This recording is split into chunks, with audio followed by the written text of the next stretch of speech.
Meu pastor ontem estava conversando comigo, o apóstolo Luiz Hermine, e ele falou o seguinte: Juscelia, a palavra mudou. Até agora eu preguei que nós precisávamos dar uma resposta para Deus, por aquilo que Deus estava nos mostrando. Mas agora a palavra mudou. Agora Ele vai fazer. Já não importa mais quem dá resposta, não dá resposta, porque Ele vai fazer. E na hora, veio um texto bíblico ao meu coração, que foi o momento que Elias estava gerando uma chuva em oração. E ele fala, lá no monte, ele falava para o moço dele, dizia: dá uma olhadinha, vê como é que está o céu. E o moço voltava a dizer: olha, tem um sol para cada um, e nem vestígio de nuvem. Elias continuava orando. Depois ele mandou o servo dele de novo, disse: dá uma olhada. O servo disse: olha, nada. Ele continuou orando.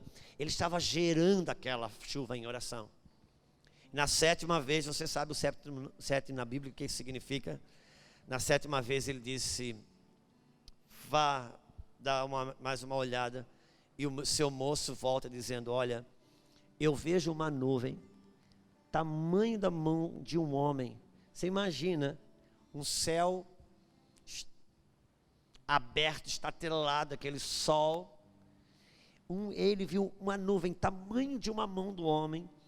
Ele disse: deu, pode aparelhar, acabe aparelhar o cavalo e sair correndo, porque senão ele não chega antes da chuva. Ou seja, quando a nuvem apareceu, materializou alguma coisa, ele disse: no espírito a chuva já está pronta, pode correr, que agora as coisas vão acontecer. Então coisas foram geradas no espírito. Agora já não importa mais se você vai se envolver ou não. Você só escolhe se você deixa a chuva te pegar ou não, que vai chover. Ele vai fazer agora. E a Bíblia diz que o último e grande dia do Senhor, ele vai ser terrível e glorioso. Eu não sei como que uma coisa pode ser terrível e gloriosa. Sim, eu sei. Por quê? Porque o dilúvio, ele foi terrível e glorioso. Ele foi terrível para quem estava fora da arca, mas para quem estava dentro da arca, foi glorioso.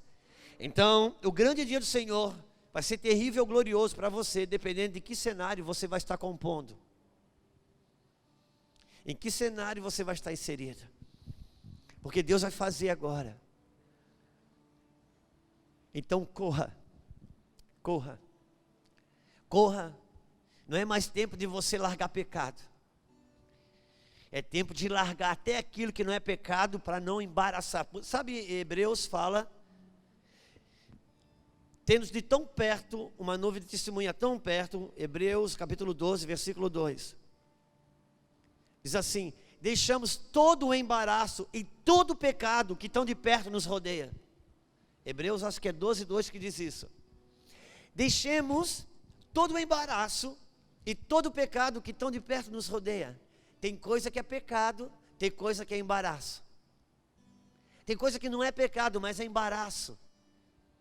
Você fica enliado e isso não permite que você corra. Então ele diz: deixemos todo embaraço e todo pecado e corramos. Tem coisa que não é pecado, é embaraço. Você fica enliado naquilo, não desenvolve.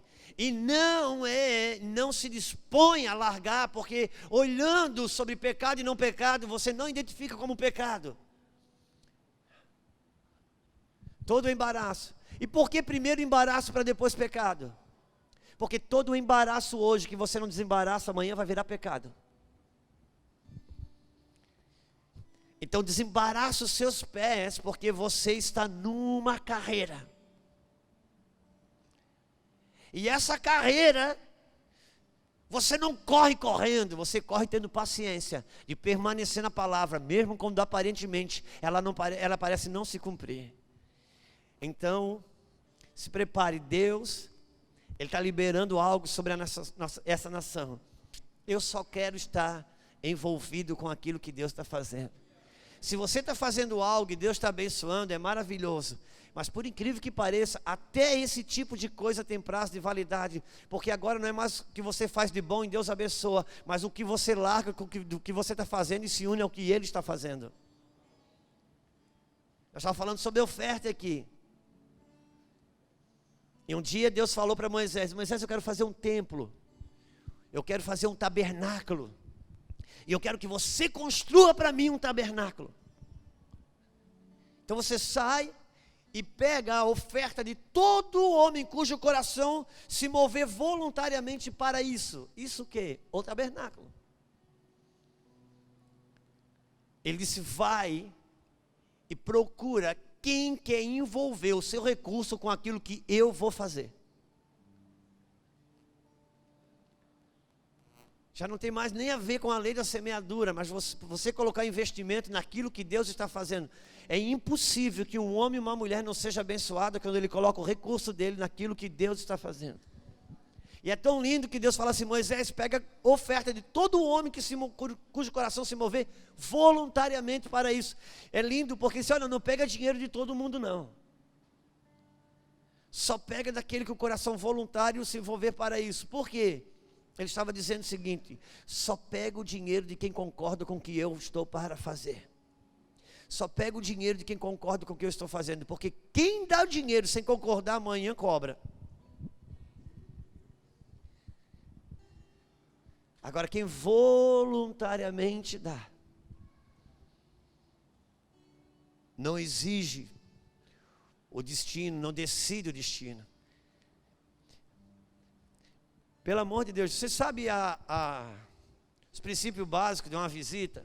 Quando uma visita chega, mesmo que você não goste, sua mãe, seu pai manda você dar um sorriso, ser simpático. Então, por favor, mas não vamos transformar isso aqui no velório, dá um sorriso para mim. Isso, dá um sorriso para mim, faz esse silêncio que me apavora. Mas é precioso estar aqui.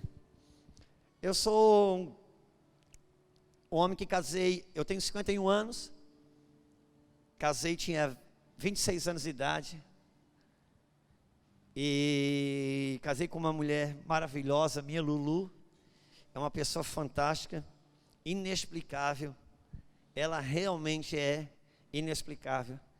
Às vezes as pessoas, quem me conhece, vê que eu falo com a minha esposa de uma forma muito carinhosa. Meu irmão, não tem a ver com o que eu falo. Pergunte às nossas filhas. Nós temos a Isabel, tem 23 anos, e a Sara tem 19 anos, e elas têm a mesma admiração, cultivam a mesma admiração pela mãe, como eu cultivo, da minha Lulu, porque ela é uma pessoa realmente sensacional. Às vezes as pessoas até perguntam: pastor, a tua esposa não prega? Eu digo: irmão, ela que prega, eu uso o microfone. Porque a Bíblia, irmãos, nos chama de cartas vivas. A carta não prega, ela é lida. E a minha esposa tem essa capacidade de não abrir a boca e pregar o evangelho com força. A mulher sábia, ela tem uma capacidade de fazer o silêncio dela gritar mais na cabeça do marido do que a tola falando.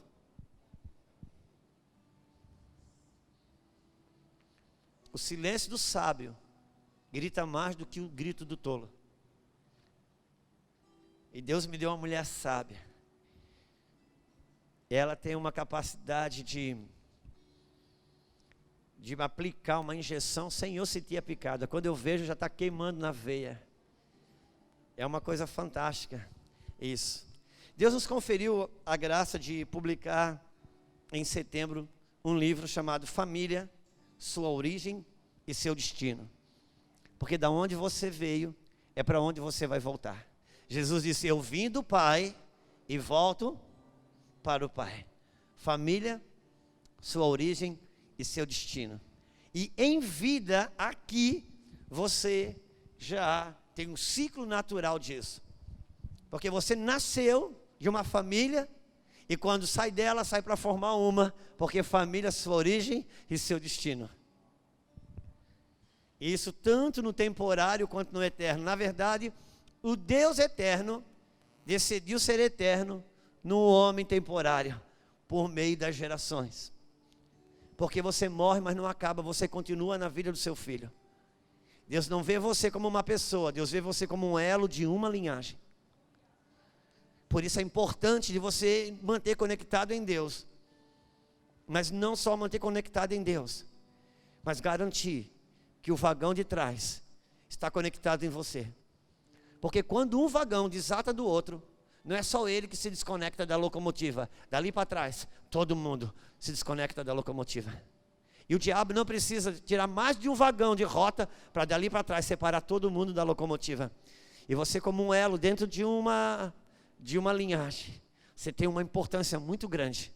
É não só manter-se na locomotiva, como também garantir que o vagão de trás vai permanecer com você. Ele vai se manter ligado. Por isso que nós não podemos perder a nossa geração. Amém? Esse livro foi publicado em setembro. Eu acredito que vai abençoar muito, muito, muito a sua vida. Eu vou dar esse livro, aproveitar para dar esse livro para a irmã que está cuidando dos livros. Lá é seu mesmo, tá bom? Deus abençoe, vem cá buscar. Pode vir, tá bom, pastor?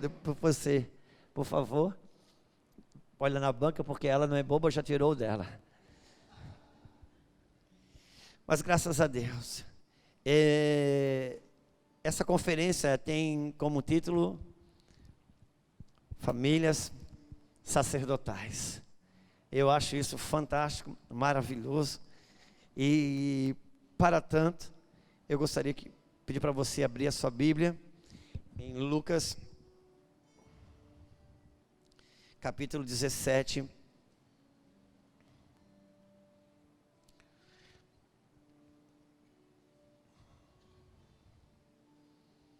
Eu vou pedir também para você não olhar muito para o relógio, para a gente não ficar desconfortável na nossa relação. Se você precisar se levantar, ir embora, porque você tem horário, porque deixou filho na casa de alguém, enfim, fica à vontade, tenha liberdade. Mas eu quero me esforçar para não ficar debaixo de pressão, de ter que acabar. A gente viajou tanto, e eu acho bom até a gente fazer um combinado. Eu não olho no relógio para não sentir culpa, você não olha para não dar raiva, e a gente, amém? Não deixa o Espírito Santo, não espanta. Tinha um profeta Bertelli, ele sempre diz, não espanta a pomba.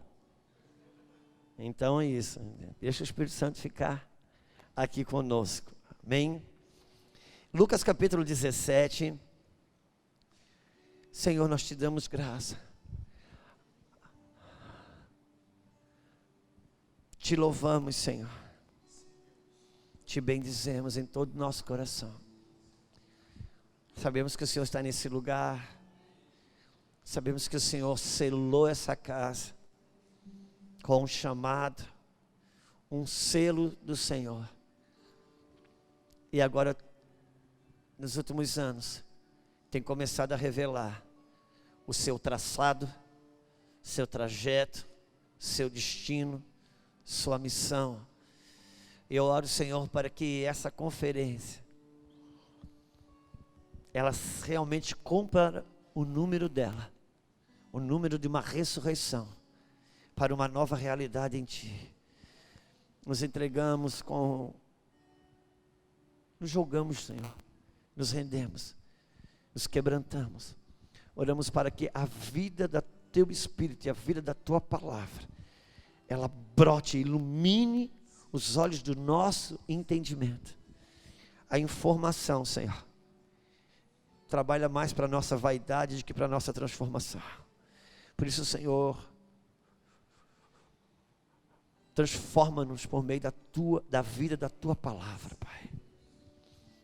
Cobre o filho, a filha, mãe, marido, esposa, daqueles cujo não puderam estar junto com seus familiares aqui. Guarda a Lulu, guarda a Isabel, a Sara, Senhor. Guarda, Pai, que tudo que leva o nome deles estejam guardados debaixo do sangue do Cordeiro. Nos leva a esse lugar do Senhor. Lucas 17 vai dizer assim, no versículo... Bom, espera um pouquinho que eu estou bem perto, eu estou em Efésios. Espera aí, gente.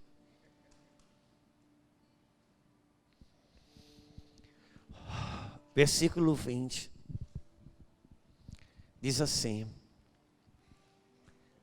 Interrogado pelos fariseus, quando viria o reino de Deus, Jesus lhes respondeu: não vem o reino de Deus com visível aparência, nem dirão ei-lo aqui, ou ei-lo ali, ou lá está, porque o reino de Deus está dentro de vós. A seguir, dirigiu-se aos discípulos. Vamos direto para o versículo 26. Assim como foi nos dias de Noé, será também nos dias do Filho do Homem. Comiam, bebiam, casavam-se, davam-se em casamento. E no dia que Noé entrou na arca, veio o dilúvio e destruiu a todos. O mesmo aconteceu nos dias de Ló. Comiam, bebiam, compravam, vendiam, plantavam e edificavam. Mas no dia em que Ló saiu de Sodoma, choveu do céu fogo e enxofre e destruiu a todos. Assim será no dia em que o Filho do Homem se manifestar. Assim será em que já deu, é só isso aqui mesmo. Em que o Filho do Homem se há de manifestar. Salmo número 1, por gentileza. Já que você está colocando aí no quadro para nós, desde já eu agradeço por isso. Salmo 01. Irmãos, eu não acredito que o Salmo de número 1 é o 1, porque esse 1 precisava ser o 01. O Salmo 01 é a matriz de todos os salmos, assim como a parábola do semeador é a matriz de todas as outras parábolas. Ele diz assim, Salmo número 1, será que a gente consegue chegar lá? Deu? Graças. Bem-aventurado o homem que não anda segundo o conselho dos ímpios, nem se detém no caminho dos pecadores, nem se assenta na roda dos escarnecedores. Antes tem o seu prazer, não é que tem um prazer, não é que tem mais um prazer, mas o seu prazer na lei do Senhor, e na sua lei medita de dia e de noite. Pois será como a árvore plantada junto aos ribeiros das águas, o qual dá o fruto ao seu tempo, e as suas folhas não cairão, em tudo quanto fizer prosperará. Se puder voltar para o 1 e deixar lá, eu te agradeço. Bom, um dos maiores desafios nossos hoje é a gente avançar para aquilo que Deus tem tentado falar nos últimos tempos conosco, igreja, aonde Ele tem tentado trazer um maior esclarecimento sobre o seu reino. Por quê? Porque como está próximo os dias do Senhor, Ele está tentando trazer a luz que precisa para esses dias. Por isso que nesses últimos anos, ou nos últimos 3, 4 anos, Deus tem intensificado a fala dele sobre reino. Eu tenho já dito em algum momento que a igreja brasileira ela tem uma predisposição e uma habilidade fantástica no quesito salvação. A igreja brasileira ela é uma igreja extremamente evangelística. E não sei se é porque quem evangelizou o Brasil eram evangelistas, mas ela pegou esse DNA, ela é forte na capacidade de evangelizar, mas ela não é boa na capacidade de continuar. E o evangelismo, ele é uma ferramenta poderosa para a salvação, para resgate, mas não tem a mesma eficácia, não tem a mesma eficiência para a continuidade. E há uma realidade para a salvação e reino, ainda que isso seja um combo, um conjunto, mas há uma jurisdição, há leis que operam na jurisdição do resgate, da salvação, que elas são inoperantes para a construção de uma continuidade. O exemplo que Deus tem me conferido é, por exemplo, quando você vê alguém morrendo afogado, você não tem critério para salvar essa pessoa. Se você vê uma corda dentro de um carro E se você pegar uma lajota e quebrar o vidro daquele carro, e pegar a corda, e você jogar e conseguir salvar essa pessoa, depois você não vai responder processo por causa do carro. Se isso tudo foi filmado, por exemplo, depois aparece nas câmeras, você não vai ser processado por causa que quebrou o carro, você não vai ser preso porque você estourou o carro, não, você vai passar no jornal e todo mundo vai louvar você, porque você salvou uma pessoa. Mas você transgrediu, você estourou o carro de alguém, você estourou o vidro do carro de alguém, você pegou uma corda que não é a sua. Mas tudo isso tem o seu lugar de louvor, porque você estava trabalhando para salvar alguém, e a salvação, ela não tem critério para ser operada. Por isso que a Bíblia diz que a cruz é um escândalo. A cruz é um escândalo. E a cruz é um escândalo tão alto, que quem poderia falar isso muito bem é Isaías. Porque Isaías, no capítulo 53, a partir do versículo 2, ele relata tudo que ele está vendo acerca do Cristo crucificado. Mas tem o versículo 1, que não é ele escrevendo o que ele viu, é ele tendo uma reação espontânea sobre o que ele viu. Por isso que no versículo 1 ele começa, quando Deus diz: Isaías, eu vou mostrar para você quem vai salvar o mundo, e quem vai salvar os judeus, e quem vai salvar Israel. Ok, Senhor. E você vai escrever cada detalhe. Sim, Senhor. De repente, abre-se diante dos olhos de Isaías um homem pendurado na cruz, sanguentado. Então começa o versículo 1 dizendo: quem dará crédito à nossa pregação? Por quê?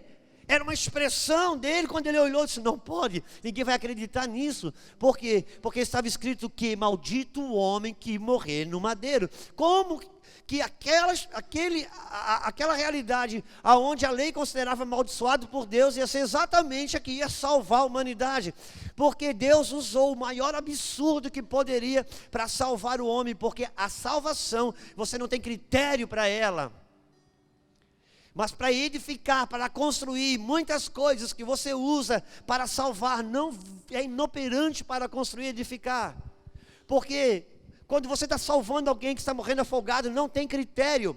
Mas tudo que você usar para salvar uma pessoa que está morrendo afogado, pouco você vai usar para ensinar ela a nadar. Pouco vai usar para ensinar ela a nadar. Porque as leis que regem a esfera do resgate, não é a mesma lei que rege a esfera da continuidade. E a igreja brasileira, ela é boa para resgatar, mas é ruim para continuar. Por isso que ela salva o perdido e depois mata o salvo para ter o que salvar de novo.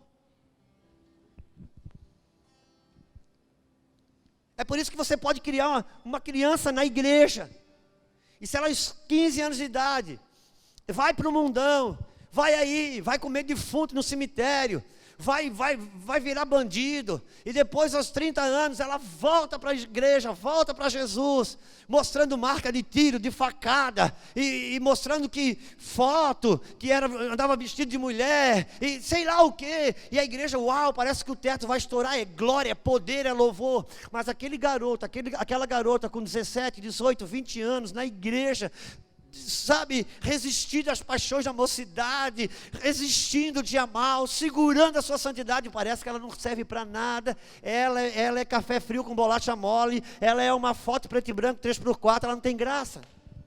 Por quê? Porque a igreja celebra resgate, mas não sabe continuar. E a cruz, ela não é a obra final de Deus, a cruz, ela é um resgate para continuar o que Deus começou antes do homem cair. Por isso o reino fala de continuidade. Reino fala de continuidade. E como Jesus todo o tempo anunciava um reino vindouro, que já não era mais na expressão do cordeiro, mas na expressão do leão. Então eles perguntavam constantemente sobre esse reino que o próprio Senhor falara. E uma coisa que ele diz, que o reino de Deus não vem com aparência visível. Ou seja, você não toca, você não pega, não recebe louvor de homens. Não é por likes, não é por views. Ele é invisível. São valores que são desenvolvidos muito mais quando não são vistos, de quando são vistos. É por isso que o apóstolo, por isso que Jesus disse para Pedro: Pedro, você foi dormir, cara, bem na hora que eu pedi para orar. Pedro, o espírito está pronto, Pedro, mas a carne é fraca. Um cochilo que você dá na sua vida espiritual, a carne pode vir e no segundo, no minuto, roubar coisas que você construiu por anos em Deus. Então, Pedro, o espírito está pronto, mas a carne é fraca. Não cochila, não dorme, porque senão a carne te rouba. E quando que a carne te rouba? Nunca que a carne vai te roubar as coisas de Deus na frente de ninguém. Ela te rouba quando você está sozinho. Porque o que derruba você e eu não são aquilo que a gente faz, público. O que derruba a mim e a você são as coisas que nós somos tentados a fazer quando estamos sozinhos. O reino de Deus não vem com uma aparência visível. Ele fala: não segue o ibope, não segue os likes. Não, porque o reino de Deus não vem com aparência visível. E esse mesmo Jesus fala para Nicodemos: Nicodemos, necessário vos é nascer porque quem não nascer de novo não poderá ver o reino.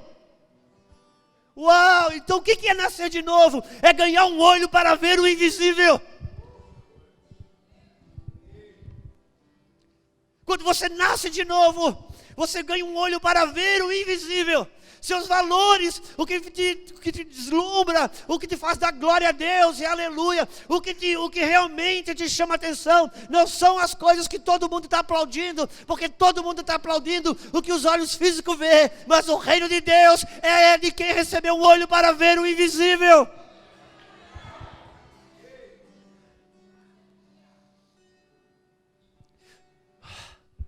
Por isso que Paulo fala: nós não andamos por vista, andamos por... nós não andamos por vista, andamos por... Uau! Irmãos, Paulo está estabelecendo um antagonismo aqui. Paulo aqui está estabelecendo um antagonismo. Se pudermos ser mais didáticos, então diríamos que Paulo está dizendo o seguinte: nós não andamos por vista, pelo contrário, andamos por fé. Ou seja, o que é o contrário de fé? É tudo que eu vejo.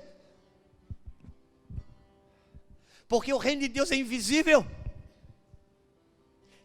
Os valores do reino de Deus não dão ibope. Quando eles são materializados e aplaudidos, é porque alguém deu valor para ele, quando ninguém estava vendo. Porque depois que o barco de Pedro enche de peixe, o outro barco entra na água para encher também. Mas Pedro lançou a rede quando o peixe era invisível. E agora havia 2 barcos cheios de peixe. Um era de reino, o outro não, porque o outro só sai quando o peixe aparece. Mas o reino de Deus vê o invisível. O peixe que o Pedro não viu a noite toda, Jesus disse: deixa eu te falar, no reino tem peixe, vai lá de novo. Seus valores do reino são valores do reino de Deus. Não é a minha vida mundana, cultural, melhorada, porque o evangelho não é a vida velha melhorada, não é uma adaptação gospel para o ex-mundo católico. É uma realidade de vida de um reino eterno. A cada domingo nessa nação, existe uma fatia da sociedade que enche os templos evangélicos e que supostamente estão indo se encontrar com Deus verdadeiro. Mas existe uma outra fatia, entre outras, existe mais uma, que no domingo enche os centros de macumba, candomblé, umbanda, e que no conceito desses que vão se encontrar com Deus verdadeiro, aqueles lá vão se encontrar com o falso ou com o inimigo de Deus. Mas o espantoso é que chega na segunda-feira, 80%, 70% desses que supostamente foram se encontrar com Deus verdadeiro, na segunda-feira estão gritando, chorando, sofrendo, angustiados, se alegrando pelas mesmas coisas de quem foi no centro de macumba. Eu te pergunto, com quem estão se encontrando no domingo à noite? Porque se estamos nos encontrando com Deus verdadeiro, no domingo à noite, na segunda-feira de manhã, as nossas tristezas e alegrias estão ligadas aos conceitos da eternidade. Sabe por quê? Porque quem vai no centro de macumba, ainda que na sua inocência, ainda que na sua ingenuidade, muitas vezes, grande parte, acreditando em ir buscar a Deus, quem vai lá, vai exclusivamente para buscar para a sua vida nesse tempo, nesse mundo, nessa existência. Agora, quem se encontra com Deus verdadeiro, ainda que ele possa ser abençoado aqui, e ter casa, e carro, e oportunidades, e coisas do gênero, mas a esperança dele é a ressurreição, a esperança dele é quando o reino do Messias chegar, ele tem um lugar de relevância ali. Ah, meu Deus, a alegria dele, a esperança dele. Então Paulo escreve em 1 Coríntios 15, se esperamos em Cristo, somente para essa vida, somos os homens os mais infelizes. E contextualizando o que eu estou falando aqui, não é isso que a Bíblia está dizendo, eu só estou trazendo para aquilo que eu já disse. Se você espera em Cristo só para essa vida, você é dos homens mais infeliz de quem vai no centro de macumba, porque ele é mais infeliz do que todos os homens. O reino de Deus, ele é eterno, nossos valores são eternos, e seja Deus sempre verdadeiro e o homem sempre mentiroso. Sabe o que a Bíblia da medicina diz? A Bíblia da medicina diz o seguinte, que fumar causa câncer de pulmão. E precisou morrer muita gente. E quando não deu mais para esconder isso, então hoje, até a lei já obriga que isso precisa vir na foto do próprio maço de cigarro. Mas deixa eu te dizer uma coisa. Sai procurando pela terra, e você vai encontrar idosos com 80 anos de idade, que fuma 3 carteiras de cigarro desde os 15 anos, nunca tossiu. E porque esse caso é verídico, saiba, a Bíblia da medicina não vai mudar. Ela vai continuar dizendo que fumar causa câncer de pulmão. Irmãos, aconteça o que acontecer aqui, que aparentemente contraria a Bíblia, entenda uma coisa, a Bíblia não vai mudar, porque alguma coisa aqui pareceu ser diferente do que ela diz, porque seja Deus sempre verdadeiro e o homem sempre mentiroso. Então, se você, menina, se apaixonou por alguém fora da igreja, que usa droga, que vive uma vida desregrada, sua mãe falou para não casar, seu pai falou para não casar, o pastor falou para não casar, a pastora falou para não casar, e você casa, e consegue, depois de casada, trazer ele para a igreja, e ele se converte, e ele se torna o melhor pregador do mundo, e o maior pastor do mundo. Isso nunca vai mudar a Bíblia, que o jugo desigual não é o melhor caminho para você seguir. Você não vai mudar a Bíblia, irmão, quando alguma coisa aparentemente dá certo, quando ela diz que não dá, e dá errado quando ela diz que dá. O reino de Deus, ele é perpétuo, ele é invisível, perpétuo e inabalável. Então não queira olhar para a sua vida e ler a Bíblia. Olhe para a Bíblia e leia a sua vida, porque isso é reino. Porque o reino não é democrático, o reino é teocrático. Sabe, irmão, se o reino fosse democrático, eu chamava todo mundo aqui, vamos orar para Jesus curar. E aí vem 30 pessoas aqui, se Jesus cura um, não cura 29, amanhã tem protesto. Mas o reino é teocrático. O reino é do rei, porque dele, por ele, para ele são todas as coisas. Ele cura quem quer, quando ele quer, do jeito que ele quer, e aleluia! Porque não tem a ver com o que ele vai me dar, mas com o que ele já me deu.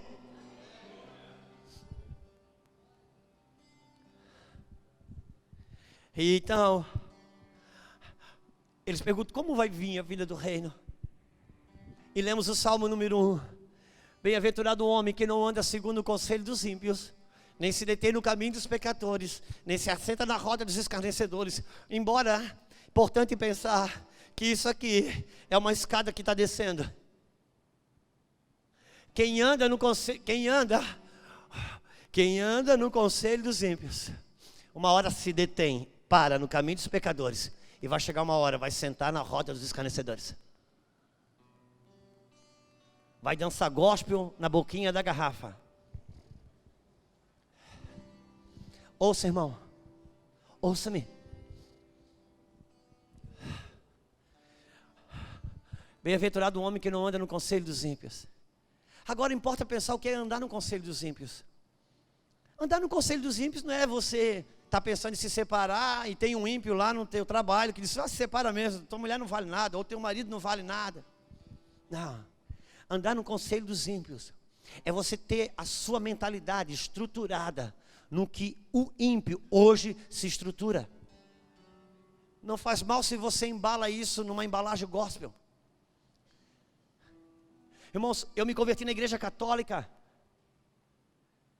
e das descobertas que eu estive lá dentro, eu fui expulso da igreja católica, porque eu descobri que Deus não era católico, e eu fui cortando todas as idolatrias que eu tinha.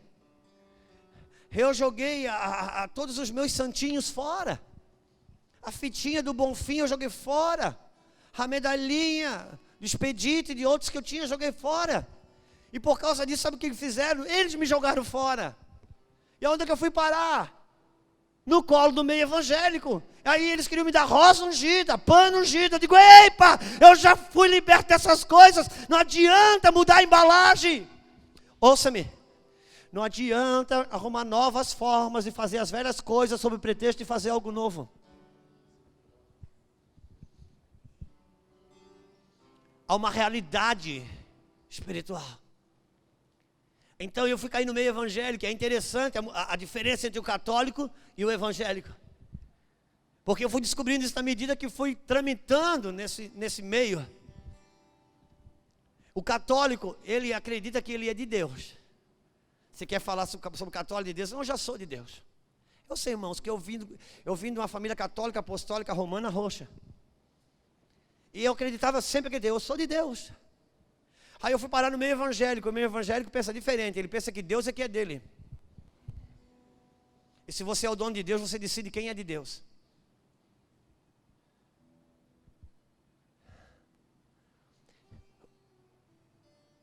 Andar no conselho do ímpio não é você receber um conselho errado, irmãos. Andar no conselho do ímpio é ter a minha casa, a sua casa estruturado num modelo de vida de ímpios. No modelo de vida de ímpios. Que vai modernizando as coisas. E vai mantendo. Teria algumas coisas para falar aqui. Mas eu quero avançar. Irmãos, mas a gente tem muito do conselho dos ímpios regendo as nossas vidas. Regendo a vida das nossas casas, das nossas famílias.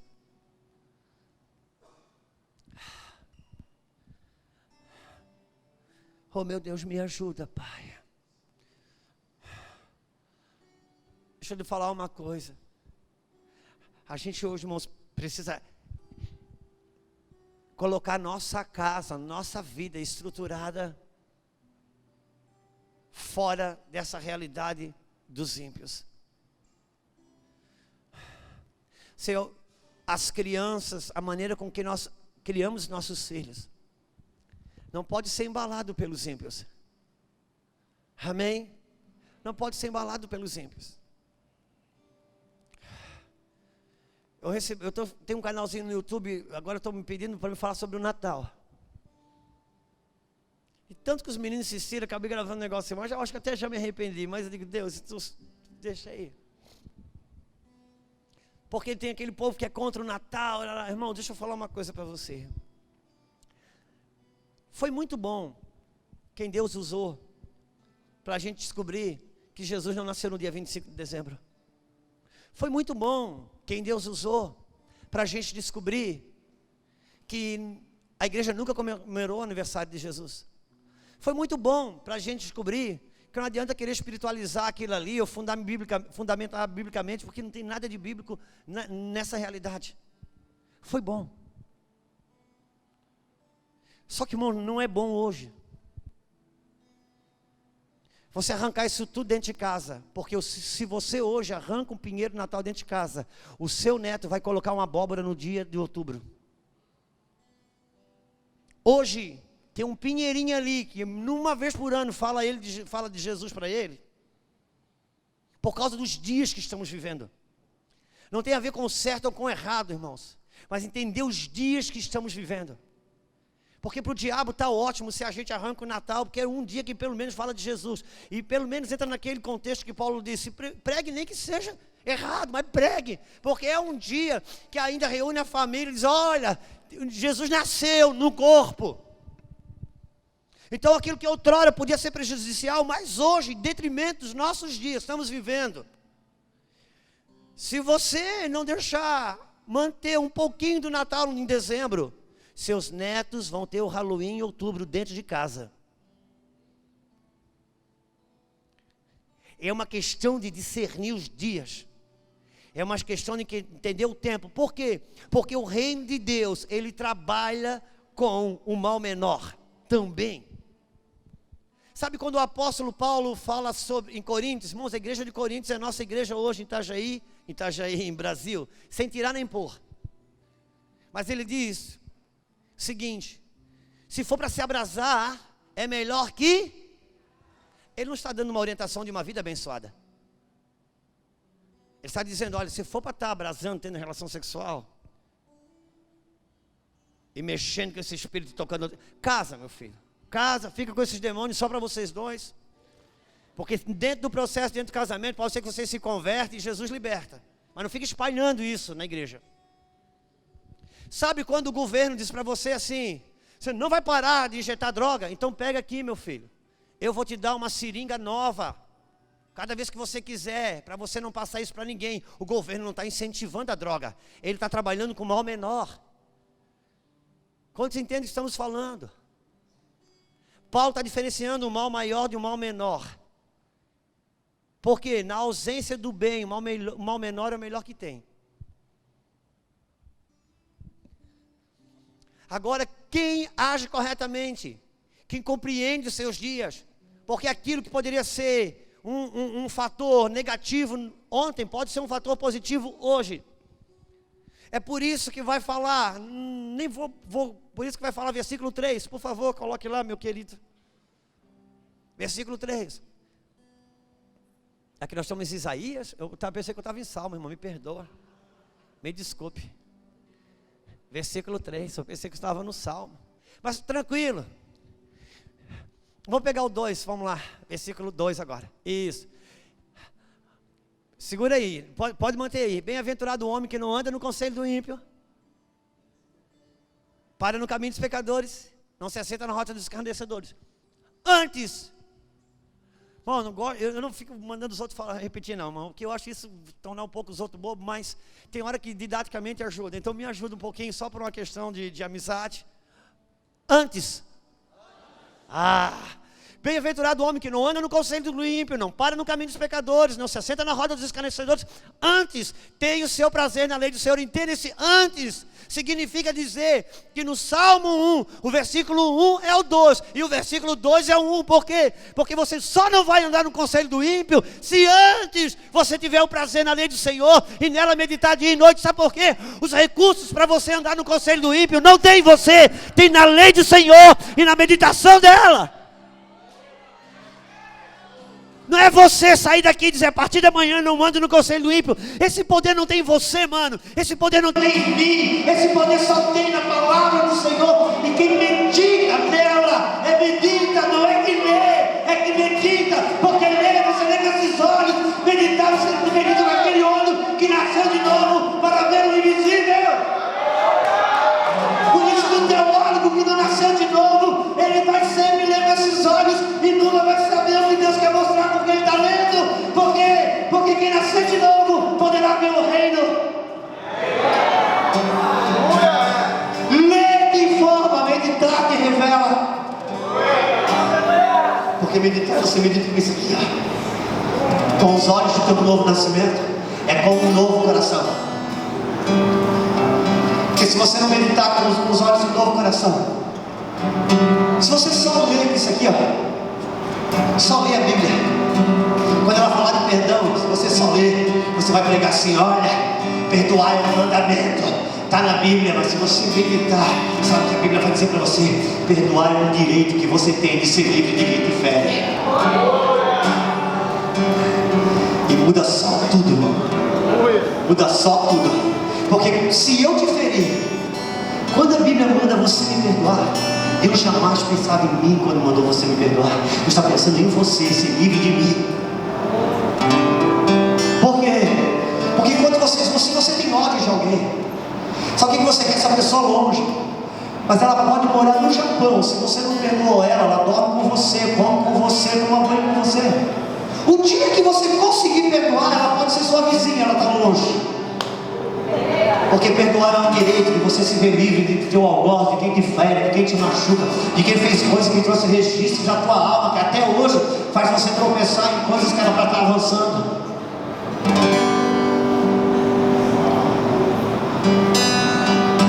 Só tem um poder, irmãos, de não andar no conselho do ímpio, quem medita na lei do Senhor, porque é ela que me arranca dos preceitos desse mundo. Se não, irmãos, eu vou usar a Bíblia como argumento e não como libertação.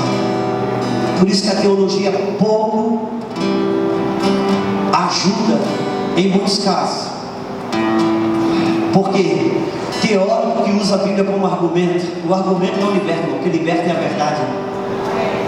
Você quer saber um teólogo que não trabalha com a verdade? Não é muito difícil de ver. Teólogo que não trabalha com a verdade dá muita importância para que pouco importa. Os teólogos trabalham com a verdade, não. Eles entram na sua casa, na sua vida, eles fazem você pensar na segunda-feira quando você levanta, se você vai dar o melhor para a rua e o pior em casa, ou se você vai dar o melhor em casa e o pior para a rua. É meditar. E uma coisa acontece com a pessoa que medita, e o versículo 3 revela.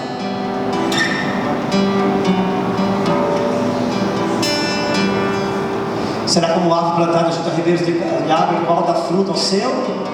Uau! Por quê? Porque quem medita na lei do Senhor compreende a estação que está sendo vivida.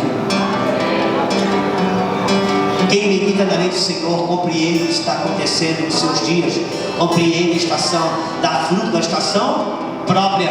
É por isso que eu falo, tem coisas que numa estação passada ela era ruim, agora ela já ajuda, por incrível que pareça. Porque quem compreende os seus dias, só quem compreende os seus dias pode dar uma resposta para ele. Quando eu medito na lei do Senhor, então eu vou compreender os meus dias. E eu vou compreender os dias do reino. E o que Deus fala sobre os dias do reino? Jesus disse: sabe como será o dia da manifestação do Filho do Homem? Será como nos dias de Noé?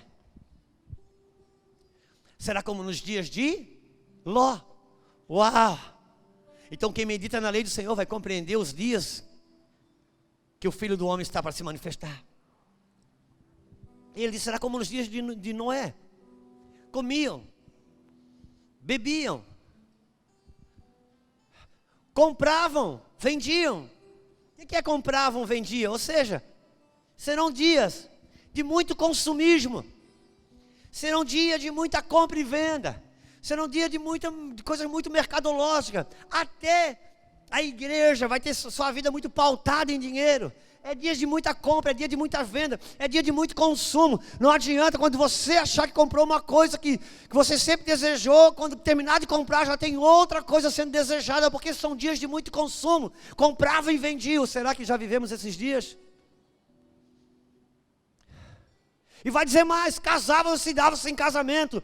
Ou seja, o valor da aliança já não estaria mais vigente sobre a face da terra. Vai trocar de parceiro como quem troca de carro ou de sapato, eu não sei. Porque casavam-se e davam-se em casamento. Não tem mais o valor da aliança. Entenda, e o Deus que você serve e o Deus que eu sirvo, Ele iniciou tudo por meio de uma aliança. Eu estava conversando hoje. Eu não gosto de falar de coisas que não estão na Bíblia, não. Por mais que eu respeito os rabinos e tudo mais. Mas estava falando hoje sobre... O pastor Luiz Hermínio falou sobre... Um rabino disse... sobre por que... Quando Deus falou com o diabo, disse, olha... Você pode destruir tudo na vida do diabo. Na vida de Jó, tudo. Você só não toca na vida dele. Ele você mantém vivo. E eles vai, meu irmão. Ele destrói tudo. Tudo que Jó tinha foi destruído. Mas a esposa ele deixou intacta. E se eu fosse Deus, eu não achava nem o diabo matar. Eu mesmo matava, porque ele se amaldiçoou seu Deus e morre. Mas ela ficou intacta. O rabino estava contando ao meu pastor que para o diabo há uma só carne. É uma coisa tão clara que quando ele falou não toca na vida de Jó, não tocar na vida da esposa, não precisava explicar, isso já estava implícito, o diabo já sabia disso.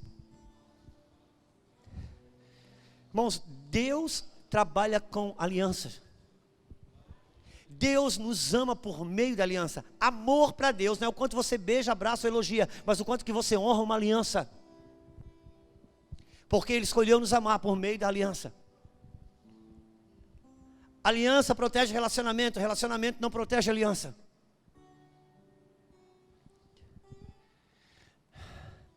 Bem-aventurado esse homem que medita, e ele está dizendo, será como nos dias de Noé?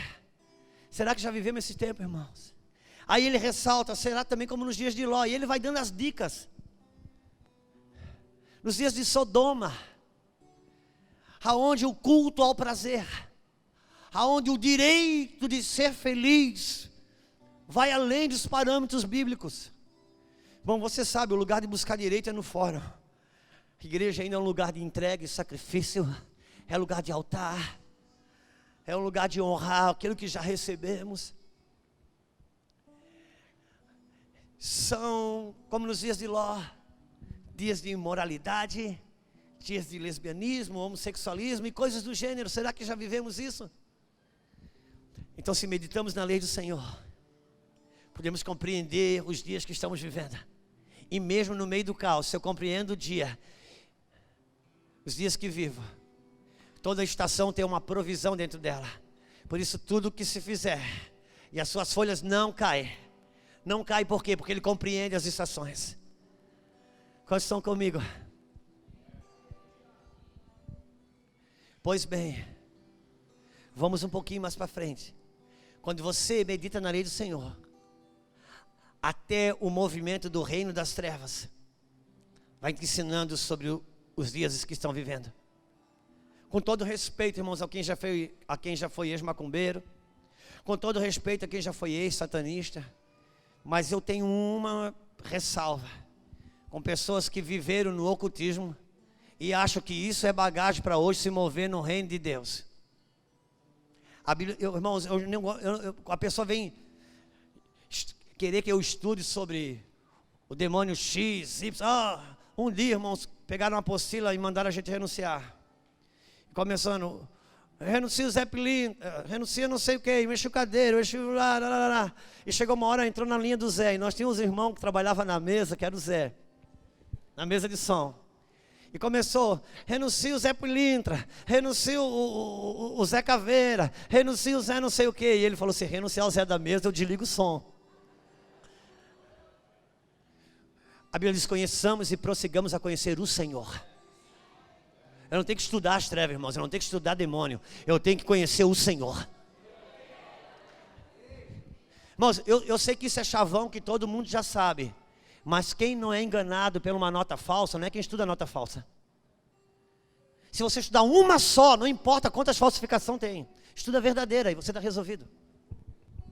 Volta e meia vem usar para dizer, essa é a nova nota falsa. Aí você se garante, se você estuda sobre ela, você já nasceu outra. Bom, estuda o verdadeiro e acabou. Não tem falsa que te engana. E conhecereis a verdade, e a verdade vos libertará. Agora, quando você tem uma lente bíblica para olhar o mundo das trevas, até as trevas vai falar para você sobre os seus dias. E como que a gente sabe sobre os nossos dias? Também lendo por meio das trevas. Entenda uma coisa.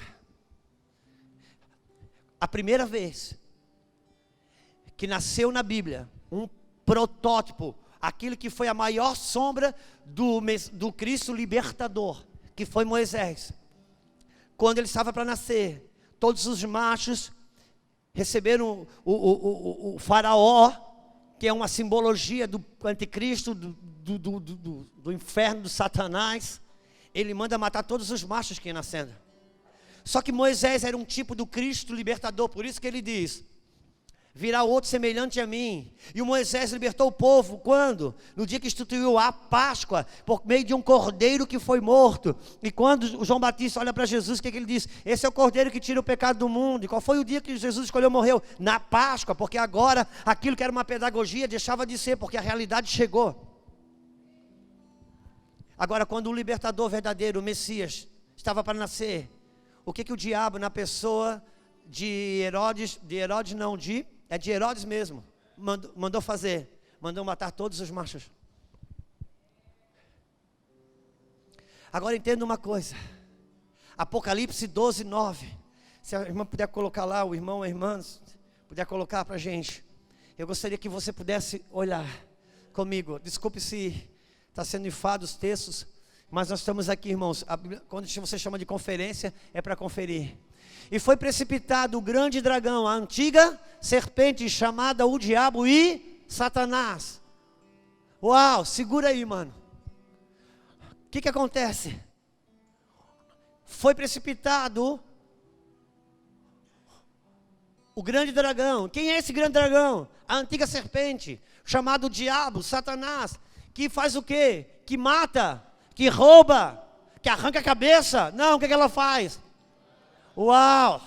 O que a Bíblia está dizendo, irmãos? Isso é Apocalipse, está falando sobre os últimos dias. Em Gênesis, quando você lê o começo de tudo, o princípio das coisas, havia uma serpente, ela era o diabo. Agora no fim das coisas, nos últimos dias, essa serpente não é mais uma serpente, ela é um dragão enorme. O que aconteceu? Deus está mostrando o quê? Que aquele movimento que existiu lá no Jardim do Éden, tamanho de uma serpente, nos últimos dias ele vai ser tão grande, tão voluptuoso e tão estrondoso, que ele é como um dragão, ele vai ser multiplicadamente, exponencialmente maior. Agora, como que a serpente, o diabo, começou a sua obra no mundo? Arrancando cabeça, dando tiro, facada? Não, enganando uma pessoa, mudando o pensamento de uma pessoa sobre Deus. Ouça-me. Ele começou a sua obra mudando o pensamento de uma pessoa. O que significa? Que no final dos tempos, ele é como um dragão. Ele não vai trabalhar com um pensamento, ele vai trabalhar com muitas filosofias, ele vai trabalhar com muitas linhas de raciocínio, que vão matando a fé, que vão racionalizando a fé, que vai dizendo tudo bem, não é bem assim, vai relativizando as verdades de Deus. Mas eu posso te dizer, no reino do Espírito você não é relativo, você é absoluto. Agora entenda uma coisa, quando o protótipo, a figura do libertador estava para nascer, o diabo na pessoa de Faraó mandou matar os machos que iam nascendo. E quando Jesus no corpo, o Messias, o libertador, estava para nascer, o diabo na pessoa de Herodes mandou matar os machos que iam nascendo. E agora, como nós estamos pisando o pé nos últimos dias, na vida do Filho do Homem, qual é a obra do diabo? A mesma, matar os machos que vão nascendo. Mas na cultura de hoje, você não pode matar uma criança. Então ele cria ideologias, porque com ideologias ele mata o macho. Se não matar, se matar o macho, não precisa matar a criança. Que medita na lei do Senhor, compreende os dias que está vivendo.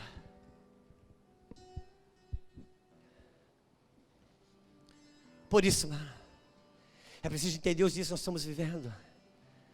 Porque enquanto a gente está no culto, no meio de 4 paredes, adorando o céu, às vezes as crianças, do mesmo culto, com o celular na mão, assistindo coisas que, se tivesse no centro de macumba, não mudava nada. Aliás, deixa eu dizer uma coisa para você, pai e mãe.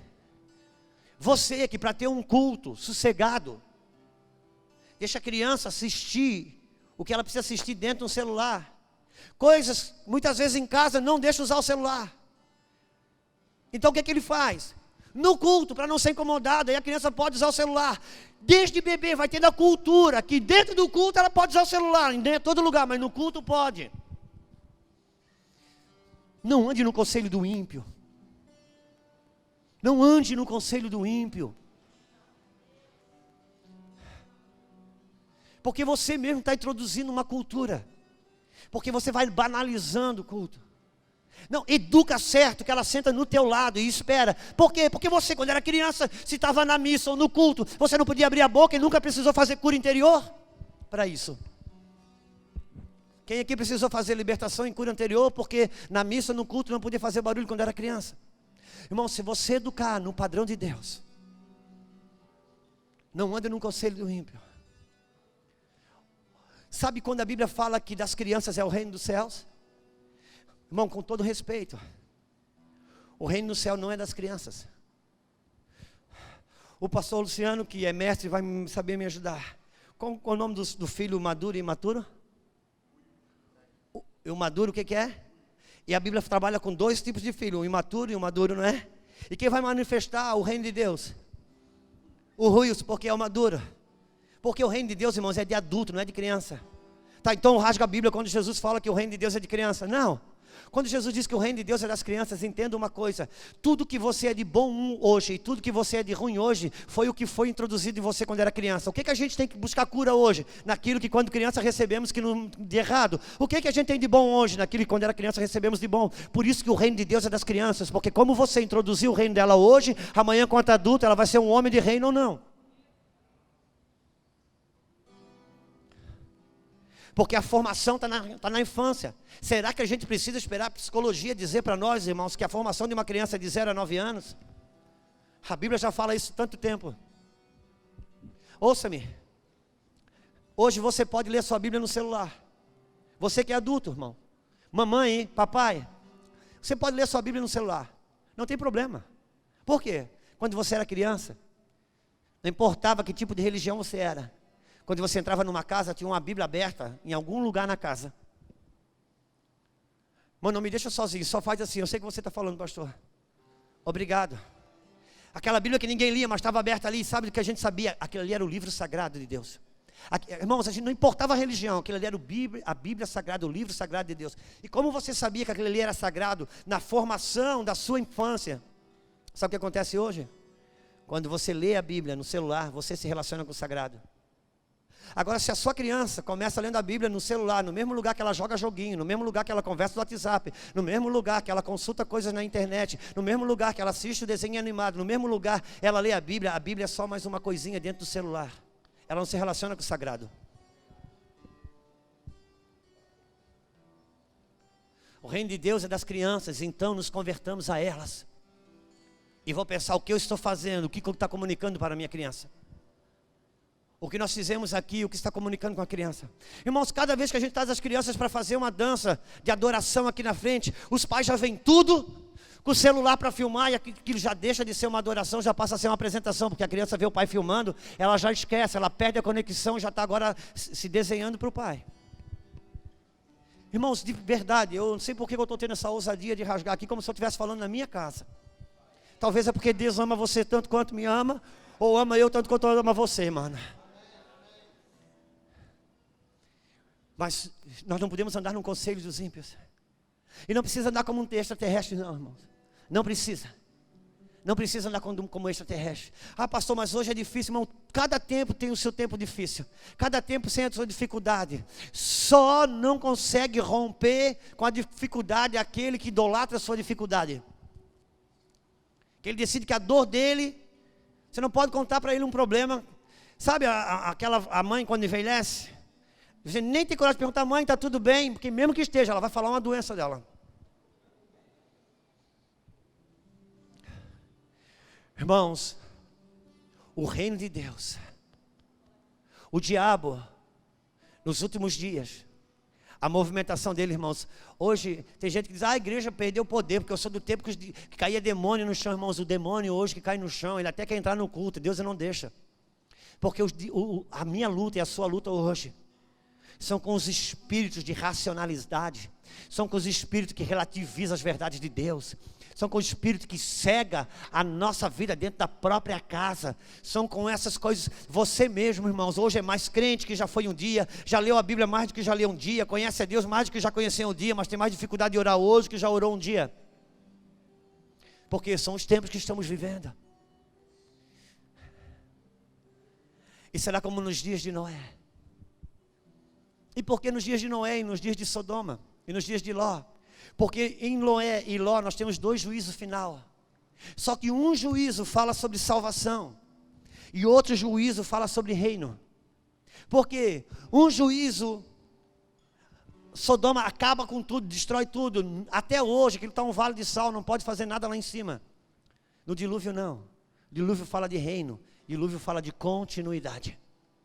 Por isso que sobraram 8 almas lá dentro, porque 8 para Deus é o número do recomeço. Por isso que Davi era o 8º filho, e tem 8 almas na arca. E no 8º dia, uma criança era circuncidada, porque 8 é o número do recomeço.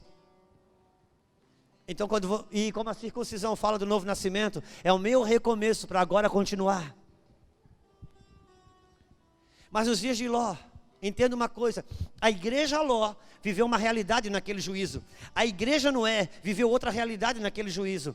A igreja Ló, como que Deus destruiu Sodoma? Com fogo e enxofre. E quando, nas palavras de Jesus, fogo e enxofre, qual é o nome que vem à sua mente? Hein? Fogo e enxofre, fala de... irmão, não tem liberdade de falar, porque não vai ser pegadinha não. Ninguém responde um pregador, porque nunca é a resposta lógica. Fogo e enxofre nos lábios de Jesus fala de que? De inferno. Então quer dizer que Ló, ele foi salvo do fogo do inferno. Mas Deus não pôde recomeçar com Ló. Já no dilúvio, no juízo que veio sobre Noé, Deus pôde recomeçar. Noé salvou toda a sua casa e teve recomeço. Ló não salvou a sua casa, Deus não pôde recomeçar nem a cidade. Com Noé, Deus recomeçou o mundo. Porque quem trabalha para reino vai trabalhar a partir da família. Ah, pastor, então eu estou no inferno, porque a minha família já está pela metade. Não é como ela está, se ela está com nota 5, 6, 8 ou 10, mas como você está alinhado com relação a essa realidade.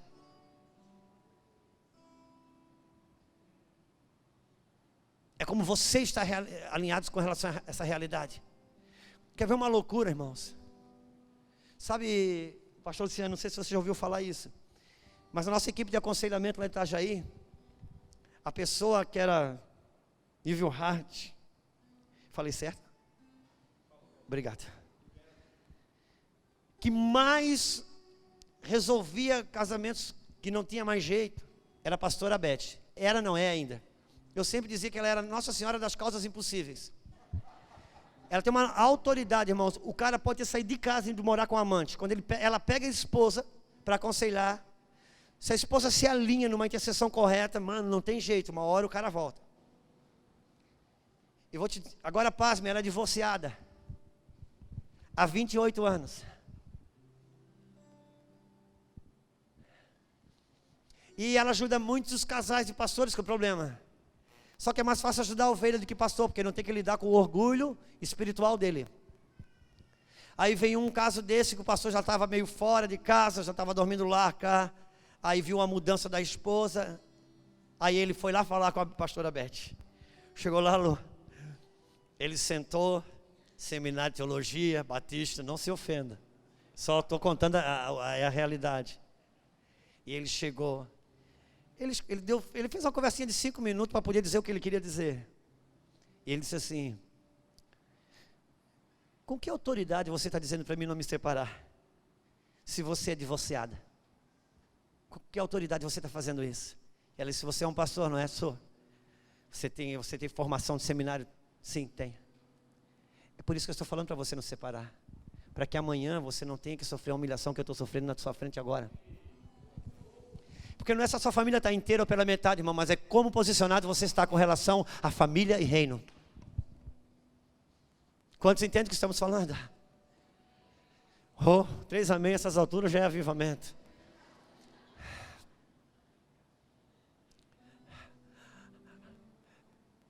Ló, Noé, ele estabeleceu um parâmetro de reino que tem continuidade. Porque reino é a partir de família. Só que não é a família em si mesmo, isso aí é uma outra fala. A família tem que ser missional, mas se a gente não recuperar nenhum carro, como é que a gente vai falar da corrida? Vamos falar sobre família primeiro. Sabe o que acontece? Deus fala, quando as águas baixam, Deus diz para Noé. Eu até acho muito interessante. Deus disse para Noé, Noé, as águas baixaram, Deus falou, Noé, vem para fora com a sua família. Entenda o tripé do reino, irmão. Vem para fora com a sua família. E ele desce com a sua família. A perna 01 do tripé. Aí Deus, sabe o que Noé faz? Noé faz um altar para Deus. A perna 02. E ele olha para cima, tem um arco. Deus, o que é isso? Isso é uma aliança que eu tenho contigo. Por quê? Família que tem um altar e uma aliança, esse é o tripé do reino de Deus. É esse o crivo por qual Deus passa. E é muito interessante, irmãos. Quem já assistiu o filme de Noé, sabe o que eu estou falando. Na hora de fechar a arca, uma porta. Lembra que a porta da arca, ela fechava assim, ela abria assim, né? Porque tinha que subir a rampa dos... Eu tenho essa cena na minha cabeça, não sei se você tem, na hora de fechar a arca, aquele Noé puxando a corrente e aquela porta fechando. Alguém lembra de uma cena dessa? Amém. Só que isso é a cena do filme, não é a cena da Bíblia. A cena da Bíblia diz que Deus fechou a porta pelo lado de fora. Não foi Noé que fechou, foi Deus que fechou. O que Deus queria mostrar com isso? Que Noé não tinha maçaneta pelo lado de dentro, irmão. Ele não podia abrir. Porque Deus sabe que a família, chega uma hora que a pressão é tão grande, que se tem a maçaneta pelo lado de dentro, a gente prefere morrer afogado do que ficar em cumprir um propósito. Mas Deus fechou do lado de fora para dizer, cara, às vezes a gente se pergunta, o que eu estou fazendo aqui ainda? E Deus diz, é porque eu estou segurando do lado de fora. Porque uma hora as águas baixam, você vai ver que valeu a pena permanecer. Porque tua linhagem é preservada. E a gente sabe, irmão, viver em família, viver em congregação, viver em comunidade, não é simples não. Se Deus não segura a porta pelo lado de fora, a gente prefere morrer afogada. Mas Deus é lindo, Deus é maravilhoso, Deus é poderoso.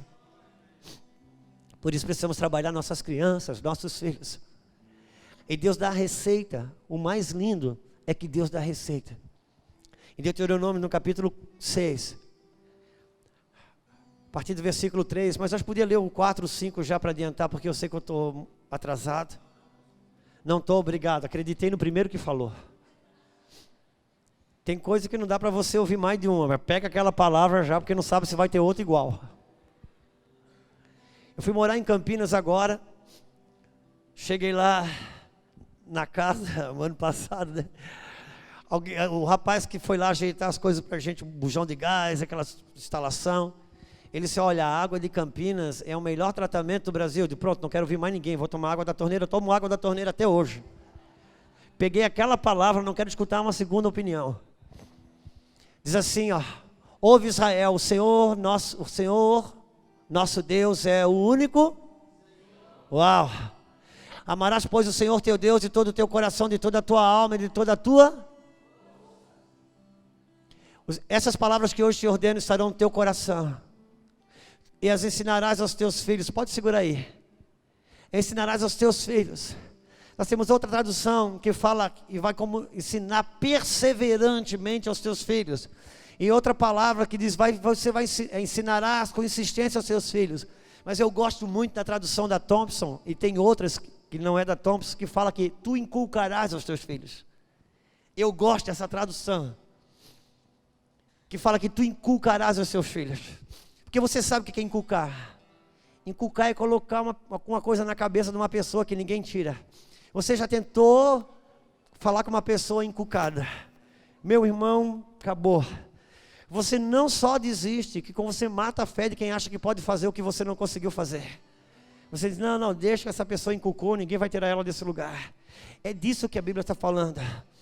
As palavras que hoje te ordeno, as palavras do reino, elas estarão no teu coração e você vai inculcar no teu filho. Vai inculcar nele. E Deus não é místico, irmão. Deus dá a receita prática. Como?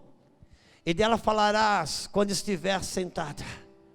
E também em sua casa, andando pelo caminho. E ao deitar, ao levantar. Irmão, ouça-me, por favor. Esposas, pais, mães que estão por aqui. Isso não cabe na vida moderna. Ensinar o seu filho, indo e vindo, deitando, levantando, quando estiver no caminho, ao chegar, ao sentar, ao ir, ao voltar, isso não cabe na vida moderna. Por isso, minha sugestão para as mães que estão aqui, a mulher moderna precisa dar espaço para a mulher eterna. Havia uma briga antigamente na igreja entre a mulher tola e a sábia. Hoje não, hoje é virtuosa e é virtual. Há uma disputa. Só que, irmãos, isso aqui, se você trabalhar e treinar, sabe, irmãos, aquela palavra que diz ensina a criança no caminho onde deve andar, essa palavra não é ensina, essa palavra é treina. Você já viu um personal treino gordo? Não, é treinar, é fazer junto, é estar junto. Nossa Isabel pregou uma palavra agora lá em Campinas, nossa filha, falando sobre os pais que não circuncidaram seus filhos no caminho, quando Deus chamou Josué. E o meu pastor, o apóstolo Luiz Hermínio, ele falou uma coisa essa semana, achei pelo menos relevante raciocinar. Ele disse que quem Deus usou para libertar, quem Deus usou para o resgate, quem Deus usou para salvar, não foi quem Deus usou para introduzir no reino Canaã. Quem Deus usou para libertar? Israel, Moisés, um homem criado por 3 mulheres, sua mãe, sua irmã e a filha de Faraó. Ele não tinha uma referência de paternidade. Por isso não sabia nem circuncidar o filho. Pasme, foi a esposa que circuncidou o filho. Com esse tipo de liderança, Deus não pôde entrar em Canaã. Quem Deus usou para entrar em Canaã? Alguém que disse, quanto a vocês eu não sei, mas quanto a mim, eu e minha casa. A referência era outra. A referência era outra. Pastor, então eu estou quebrado que eu estou educando meu filho e o pai dele já não está mais com ele.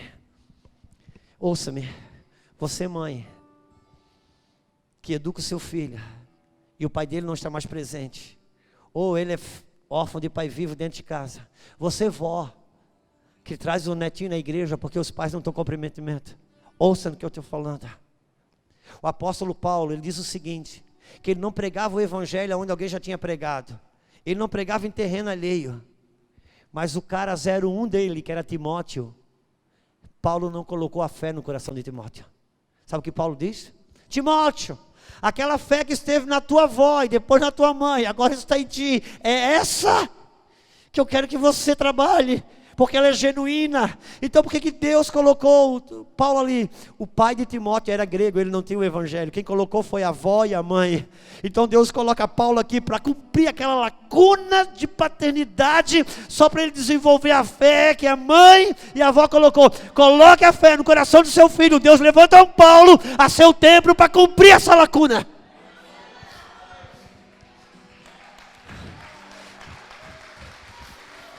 É por isso que eu digo, não é essa família está inteira ou pela metade, se você se alinha com as verdades de Deus e Ele libera os recursos.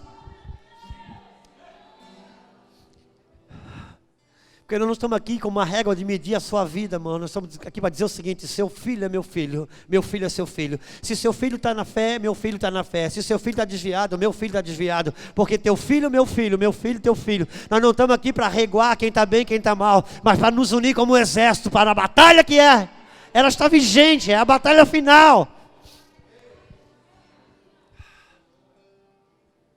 Então ensina, treina, gasta tempo. Isso não cabe na vida da mãe moderna, do pai moderno, irmãos. Se você medita na lei do Senhor, você se liga, se conecta com esses dias. São dias de muitos enganos, muitas filosofias. Seu filho precisa estar bombado na sua mente. Sabe, tem uma palavra, meu Deus, será que está aqui? Eu queria achar. Senão eu vou ter que tentar achar. Eu acho que está em Apocalipse, irmãos. Eu vou pedir para você paciência. Eu vou tentar procurar ela aqui. Deixa eu achar. Tem paciência comigo. Eu vou acabar. Vamos lá. Tomara que eu ache ela aqui. Está aqui. Apocalipse 14. Versículo 9.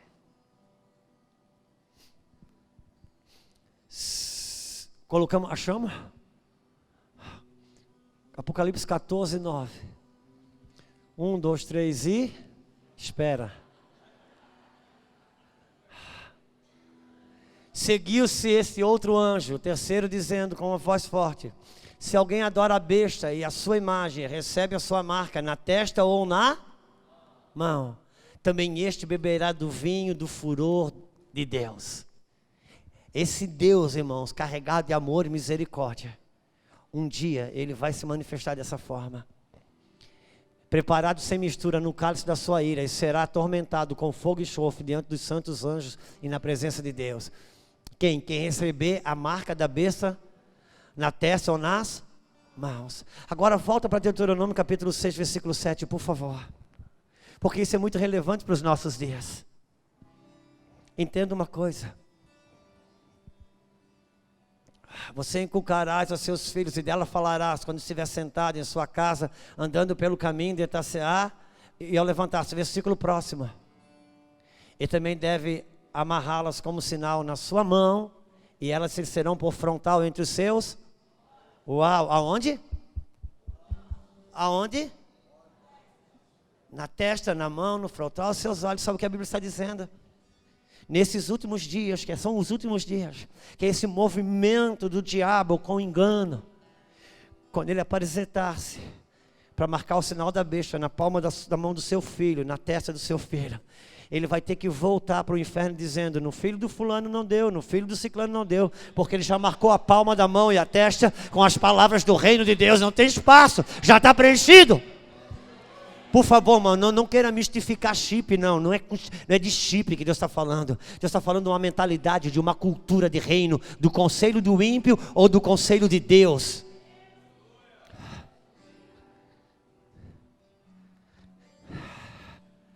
A hora que o diabo vir marcar com a besta, vir marcar seus enganos, suas mentiras, suas ideologias, você já marcou uma mentalidade e uma maneira de servir, uma maneira de viver. É disso que a Bíblia está falando.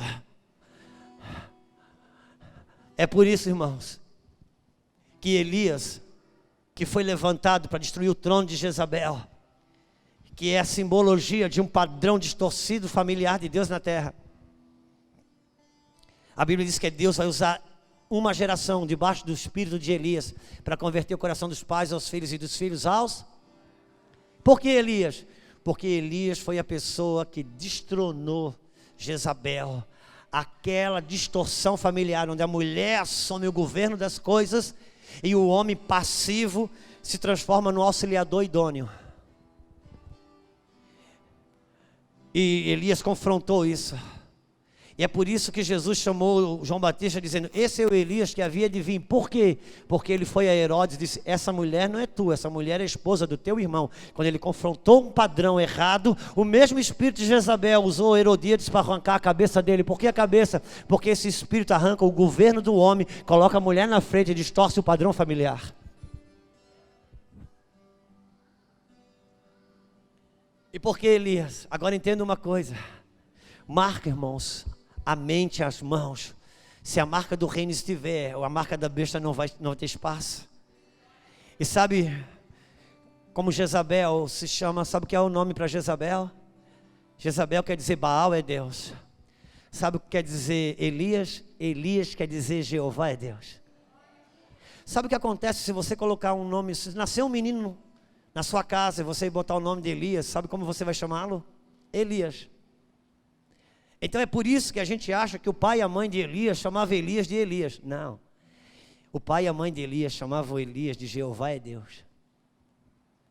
Do dia que ele nasceu, Bilu, Bilu, Jeová é Deus. Jeová é Deus. Não, Jeová é Deus dorme. Daqui a pouco Jeová é Deus está correndo na casa. Jeová é Deus, desce dessa cadeira, vai cair, Jeová é Deus. Jeová é Deus já crescendo, vai fazer a lição, Jeová é Deus. Jeová é Deus, irmão, vai crescendo. E de repente Jeová é Deus vai assistir um filme, e o filme diz Baal é Deus, e Jeová diz não, Jeová é Deus. Aí ele vai estudar, a professora diz, olha, Baal é Deus, e Jeová diz, não, Jeová é Deus. Aí ele vai passear com os amigos, não, os amigos dizem, Baal é Deus, não, Jeová é Deus. Nossa, esse cara inculcou que esse Jeová é Deus, quem é que tira isso da cabeça dele? Então Elias dizia, não tem a ver comigo, meu pai e minha mãe imprimiram dentro de mim que Jeová é Deus, então Jeová é Deus.